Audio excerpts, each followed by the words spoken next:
Welcome to the 4-minute tour of Auto Bleep. In this video we're going to have a look at Auto Bleep and the processes surrounding it.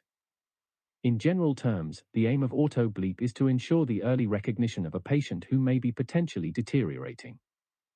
Observations taken in Patientrack will automatically calculate the early warning score. If a patient triggers the indicators, by either scoring 5 or above in the observations, or by getting a score of 3 in any parameter, the nurse in charge will automatically be bleeped. The nurse in charge is required to visit the patient and review them within 15 minutes. When a patient triggers the observation parameters, the sepsis practitioner will also be bleeped. This is for information only, but it acts as an important early indicator of patients that may have sepsis. Let's take a more detailed look at what is actually happening on the ward. We begin by looking at the in-hours process. Here we can see the nurse is taking a set of observations. By either scoring 5 or above in the observations, or by getting a score of 3 in any parameter, Patientrack will automatically bleep the nurse in charge. On Patientrack, you will be notified of the appropriate response. Notice the alert that informs you that you must inform the nurse in charge urgently. Even though the nurse in charge will have been automatically bleeped, you must still have a conversation with them regarding the patient. The sepsis practitioner will also be bleeped. The sepsis practitioner is now aware that they have a patient that has triggered the criteria. The nurse in charge is required to visit the patient within 15 minutes. Here we can see them reviewing the patient and making a plan. Once the patient has been reviewed, they will acknowledge the alert on Patientrack. In this example we can see that we've already selected the patient, and here is the alert that appears on Patientrack when a patient has triggered the auto bleep. The rapid response tile is for information only and is better thought of as an alert history for the last 24 hours. The stethoscope icon has now become active, and this is where the nurse will click to acknowledge that they have completed the review. They simply click on the drop-down and select from the only 2 options that are available. In this case, they will be selecting escalation as the reason for the review, rather than because of a clinical plan.